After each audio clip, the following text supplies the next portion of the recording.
Hi നമസ്കാരം, ഞാൻ doctor Kavya Arun, wellness coach and life style physician. Redefine your life എന്ന wellness പ്രോഗ്രാമിലേക്ക് എല്ലാവർക്കും സ്വാഗതം. 100 days പ്രോഗ്രാമാണ്. ഇതുവരെ ചാനൽ സബ്സ്ക്രൈബ് ചെയ്യാത്തവർ എത്രയും പെട്ടെന്ന് സബ്സ്ക്രൈബ് ചെയ്യുക. ഇന്ന് ഡേ 6. ഇന്നത്തെ വിഷയം പ്രീബയോട്ടിക്സ് ആൻഡ് പ്രോബയോട്ടിക്സ്. യഥാർത്ഥത്തിൽ ഈ പ്രീബയോട്ടിക്സും പ്രോബയോട്ടിക്സും എന്താണെന്ന് ഇപ്പോഴും പലർക്കും അറിയില്ല. നമ്മുടെ കുടലിലുള്ള നല്ല ബാക്ടീരിയയെ വളർത്തിയെടുക്കാൻ വേണ്ടിയിട്ടുള്ള ഭക്ഷണങ്ങളാണ് ഇവ.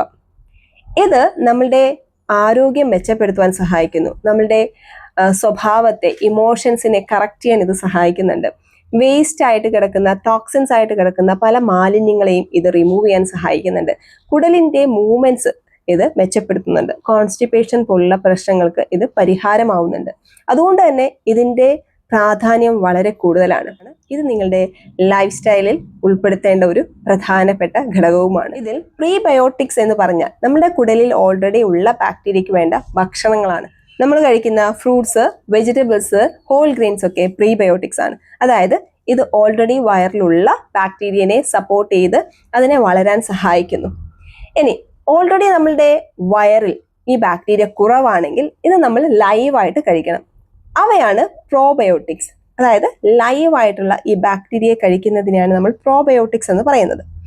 അത് നമ്മളുടെ തൈര്, അല്ലെങ്കിൽ മോര്, അല്ലെങ്കിൽ ഉപ്പിലിട്ട് വെച്ചിരിക്കുന്ന മാങ്ങ, അല്ലെങ്കിൽ നെല്ലിക്ക, നാരങ്ങ, അല്ലെങ്കിൽ ക്യാരറ്റ്, ക്യാബേജ്, ഇങ്ങനെയുള്ള ഫ്രൂട്ട്സ്, വെജിറ്റബിൾസ് ഒക്കെ പ്രോബയോട്ടിക്സ് ആണെന്ന് നമുക്ക് പറയാം.